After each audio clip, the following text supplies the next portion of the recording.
Hey, Víctor, vamos a dar inicio a la clase. Al parecer no se van a conectar más alumnos.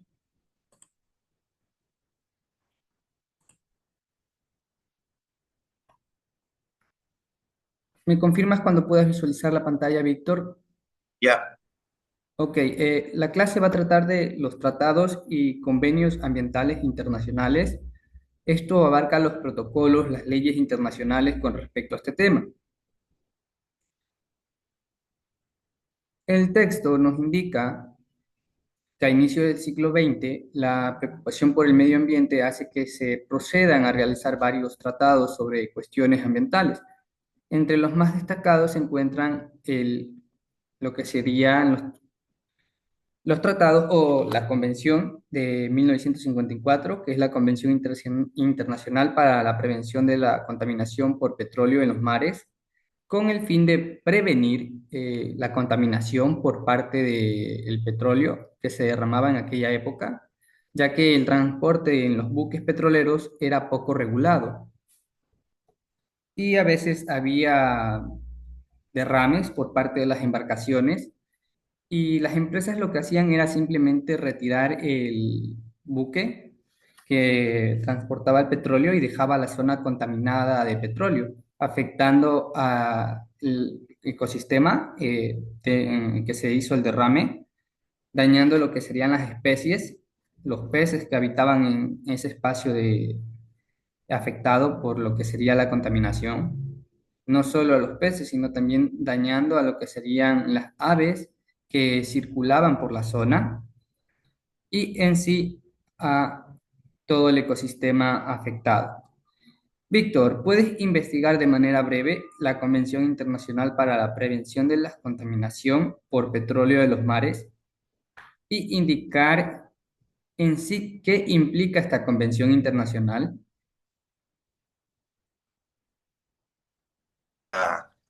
investigo.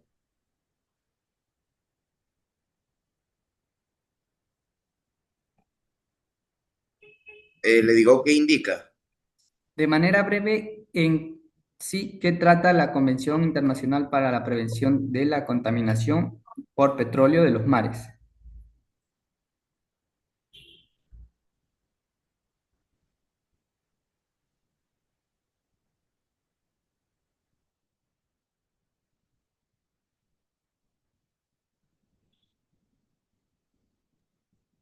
Bueno, ya haciendo una investigación breve, me dice que la Convención Internacional de la Prevención de la Contratación de Petróleo de los Mares de 1954 es un tratado internacional cuyo objetivo principal es proteger los mares y océanos contamin- de la contaminación causada por el petróleo.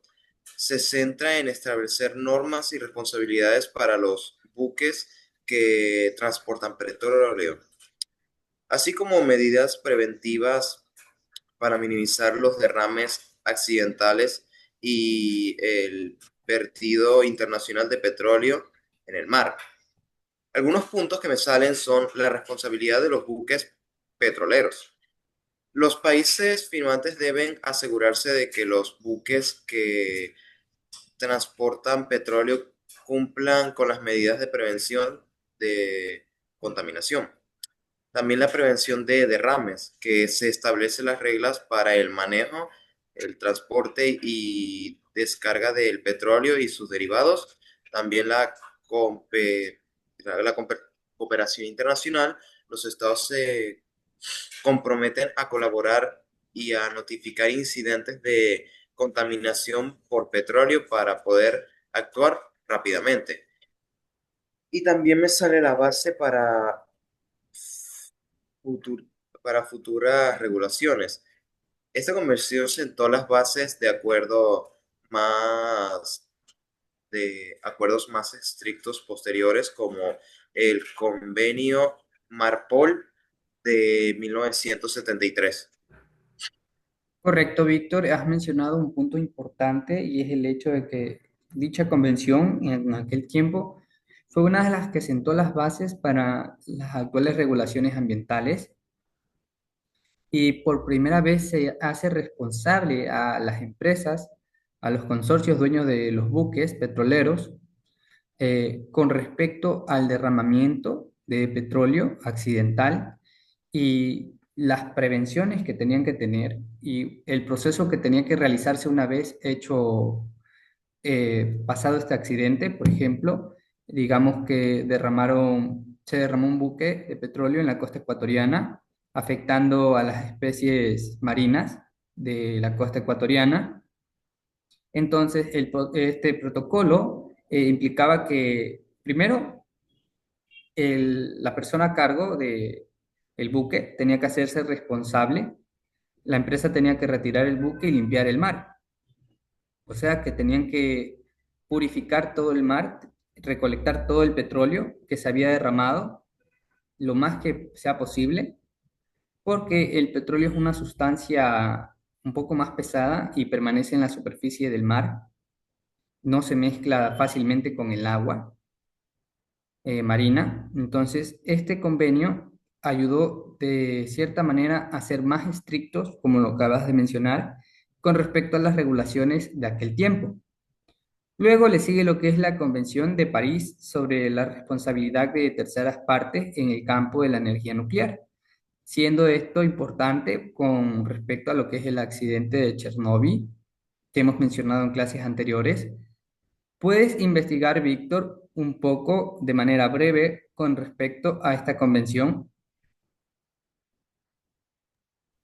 Claro que sí, ya investigo rápidamente. Ok, Víctor.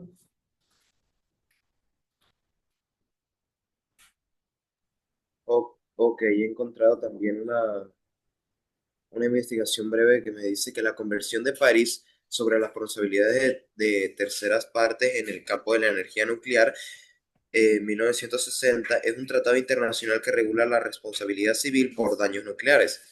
Su objetivo principal es proteger a las personas y bienes frente a los riesgos derivados de accidentes nucleares.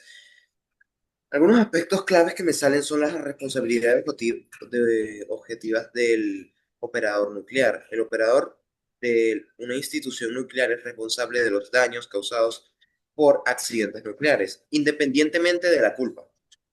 También me sale protección de terceros.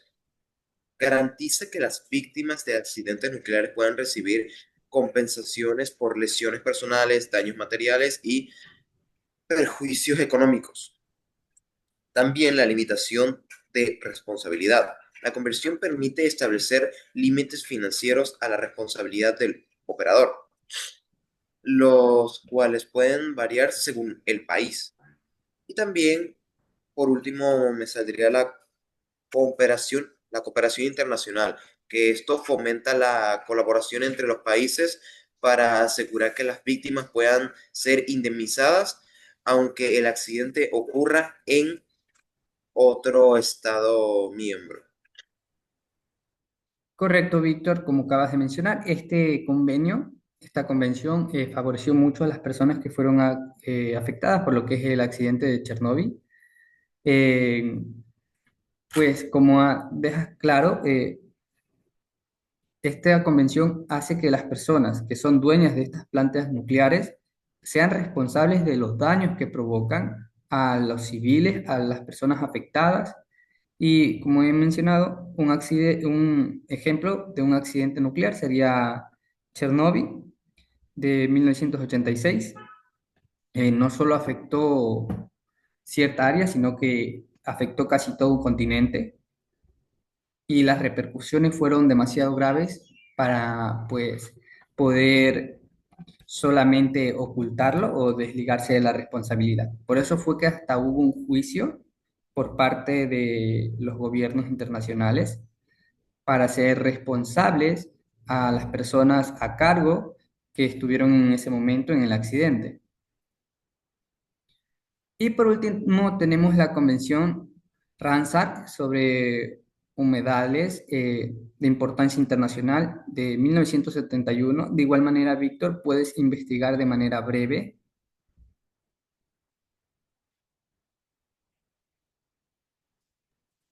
Claro que sí.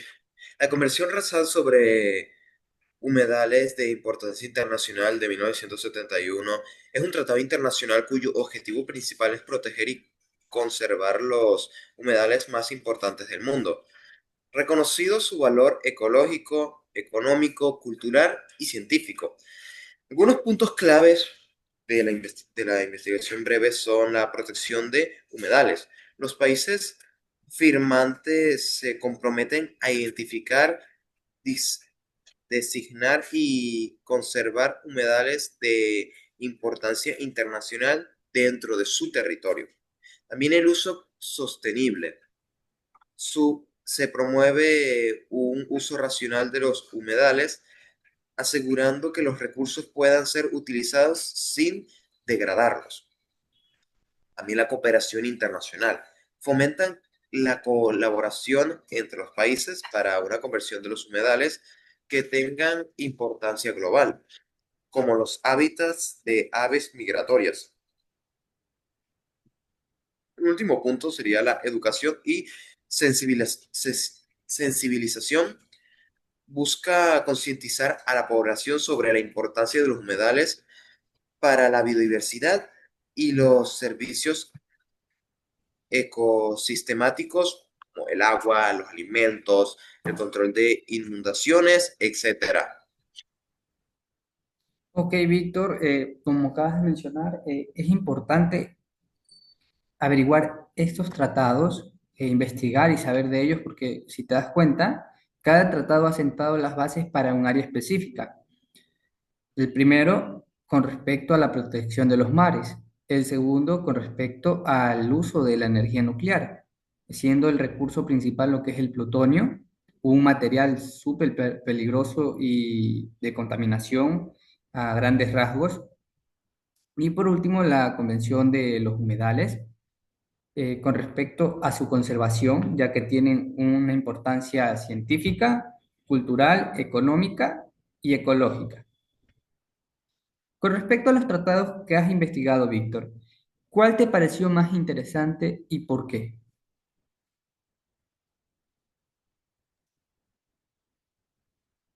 Pues la verdad, de estos tres tratados investigados, me parece como que mucho más interesante,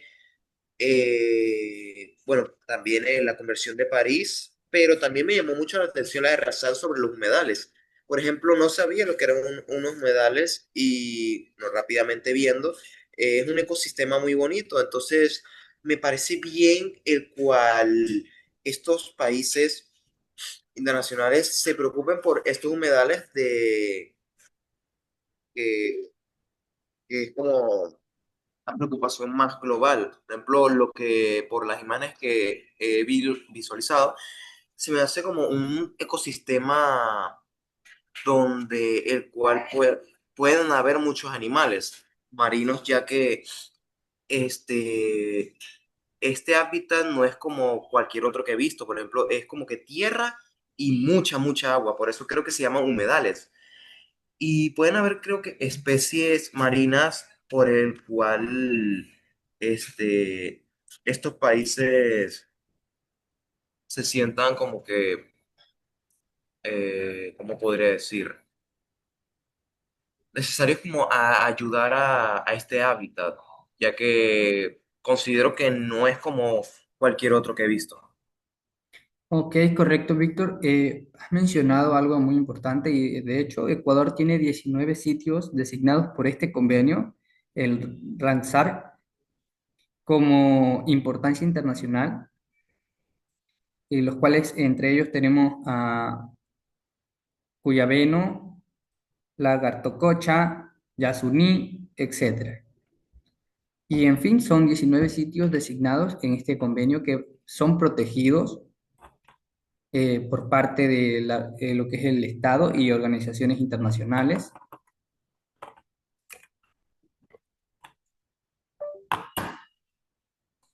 Ok, Víctor, tenemos en el texto que en 1972 las Naciones Unidas convocó a lo que es una conferencia que en Estocolmo para crear lo que es la conciencia sobre las amenazas que pesan con respecto al medio ambiente. Esta conferencia llevó a la creación del Programa de las Naciones Unidas para el Medio Ambiente. Desde aquí se producen varias iniciativas, sobre todo en lo que es la Unión Europea. Los principales tratados firmados para la conservación del medio ambiente en convenios mundiales incluyen lo que son los convenios mundiales. El texto indica que sería la Convención sobre el Comercio Internacional en Especies Amenazadas de Fauna y Flora de 1973, que mencionaste brevemente en la primera investigación breve que hiciste.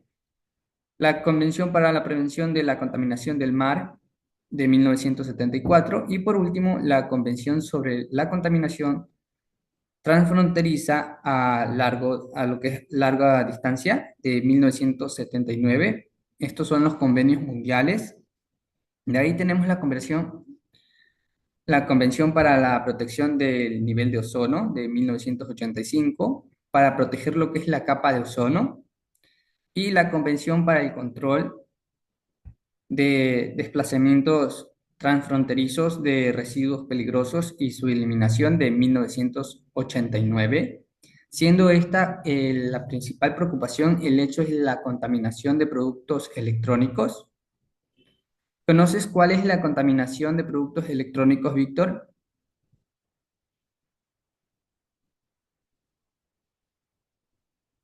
La verdad es que no, pero por su nombre puede ser, por ejemplo, bueno, objetos electrónicos que puede ser que ya no sirven, están defectuosos o muy viejos, puede ser, por ejemplo, que los boten a la basura y eso puede llegar bueno, a cualquier parte, pues al final, porque eso tiene al final algunos productos químicos, ¿no? Correcto, Víctor. Has mencionado un punto importante y es los productos electrónicos, por ejemplo, las computadoras, las pantallas, que son las refrigeradoras actuales que vienen con pantalla integrada. Estos productos no son de degradación de manera rápida, tienen que pasar un proceso muy específico y costoso. Entonces, las empresas lo que hacen es simplemente desecharlos y igualmente las personas que adquieren estos productos los botan a la basura y esa basura es transportada a lugares que terminan cerca del mar o en el mar. Entonces, como estos productos no se degradan de manera rápida, crean una contaminación por los líquidos que tienen, por las sustancias químicas que tienen, por ejemplo, los circuitos de una placa madre de computadora tienen ciertas sustancias y estas terminan en el mar contaminando lo que es el mar. Como no se degradan de manera rápida, permanecen durante años sumergidos bajo lo que es el mar y contaminan el ecosistema cuando están profundizadas, cuando están hundidas, y pues afectan la vida de ese ecosistema. Entonces, eso es la Convención del Desplazamiento Transfronterizo de Residuos y su eliminación.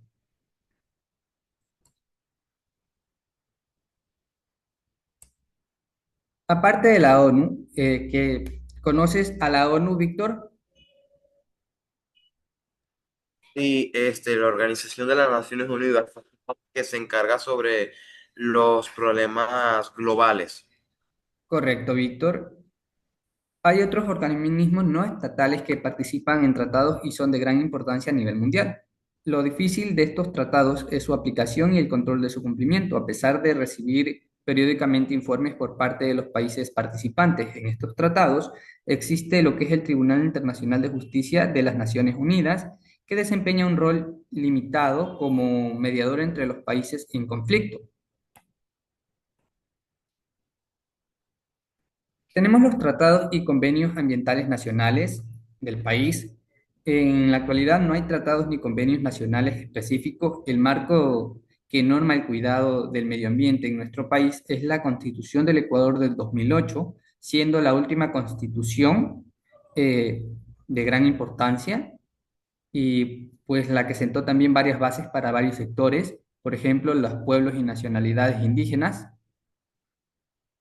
En nuestra Constitución se reconocen los derechos de lo que es la naturaleza, el Yasuní, en el documento del programa del buen vivir, realizado por el Gobierno Nacional, establecen los derechos de los seres humanos acompañados del equilibrio y la sostenibilidad del ambiente.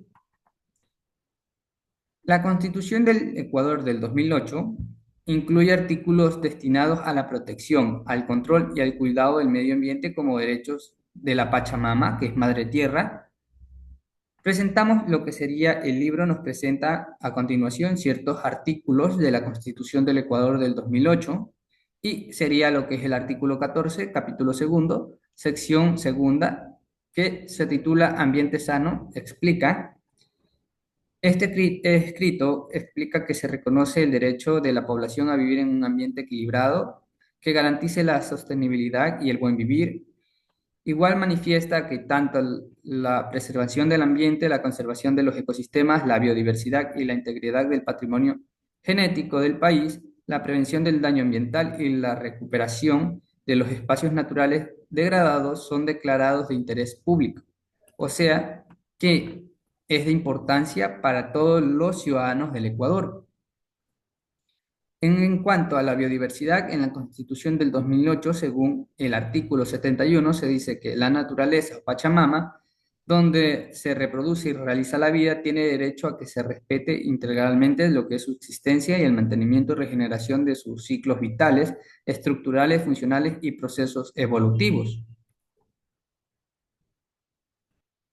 En el título Número 7, régimen del buen vivir, capítulo segundo de la Constitución, se habla de la biodiversidad y de los recursos naturales. En cuanto al artículo 395, expone que el Estado garantizará un modelo sustentable de desarrollo ambiental equilibrado y respetuoso de la diversidad cultural que conserve lo que es la biodiversidad y la capacidad de regeneración natural de los ecosistemas y que asegure la satisfacción de las necesidades de las generaciones presentes y futuras. Estos artículos definen cómo los que son los ecuatorianos basan sus actividades en relación a la utilización de los recursos e incluye el cuidado apropiado del medio ambiente. No obstante, existen varias acciones que todavía no cumplen todos los aspectos necesarios para no afectar a lo que es el ecosistema.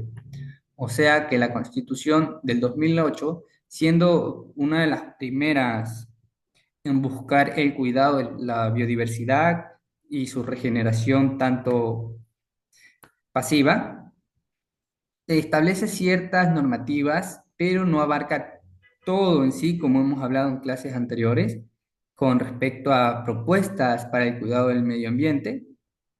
Esta constitución solo abarca ciertos ámbitos y no totalmente lo que serían las problemáticas actuales, por ejemplo, la contaminación y la minería ilegal. ¿Has visto, Víctor, las noticias de actualidad? La verdad es que no.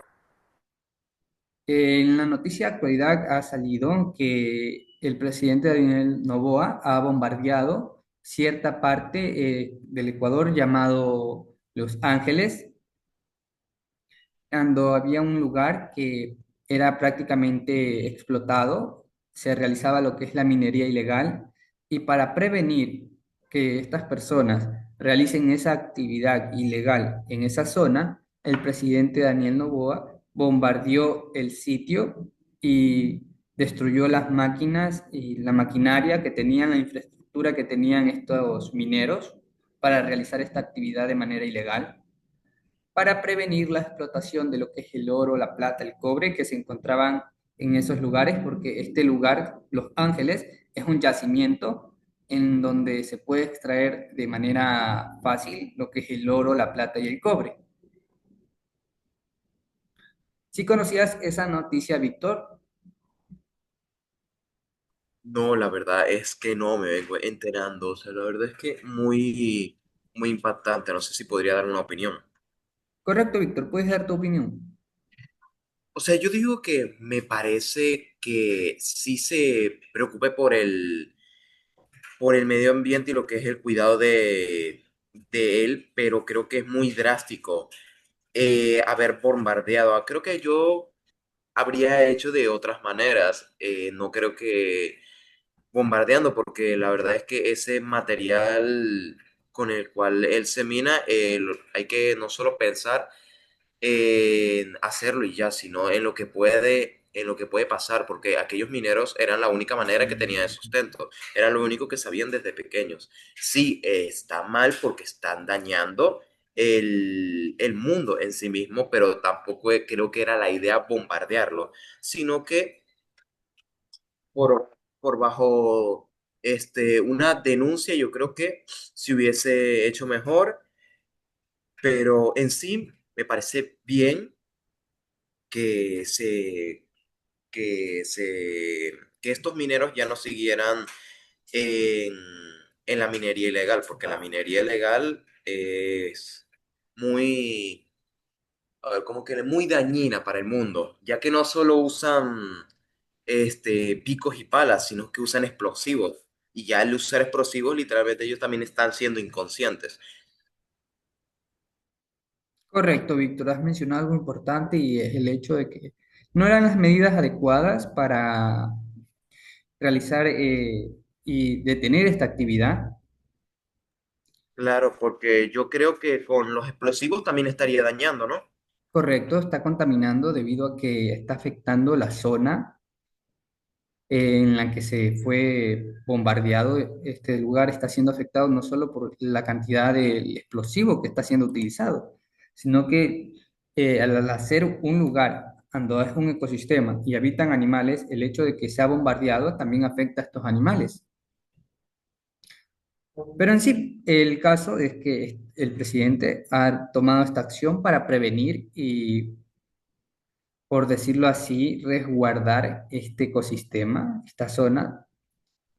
Puede ser por intereses económicos o personales, pero el hecho es que ha tomado una medida para detener esta actividad que afecta a los ecosistemas ecuatorianos. Ok, Víctor, ¿tienes alguna pregunta con respecto a lo que hemos hablado en clase? No, la verdad es que no, el tema es sumamente entendido y muy claro. Ok, Víctor, correcto. Entonces vamos a pasar a explicar la tarea del día de hoy, tanto en clase como en casa. Para la tarea en clase tienes que responder tres preguntas, que son las que estás visualizando en este momento.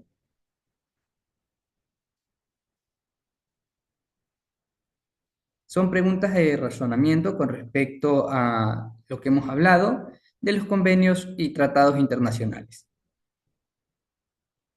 Ok,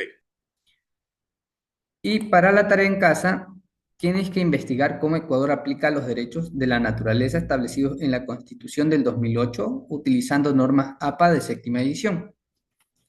Esas son las dos actividades que tienes que realizar el día de hoy. ¿Tienes alguna duda o pregunta con respecto a las actividades, Víctor? no, la verdad es que no, todo entendido y no es algo nuevo tampoco. Ok, Víctor, entonces esas serían las actividades que tendrías que realizar y eso sería todo por el día de hoy. Con eso damos por finalizada la clase. Si tienes alguna duda o pregunta, puedes realizarla mediante la plataforma. Ha sido un gusto. Ten una linda tarde, Víctor.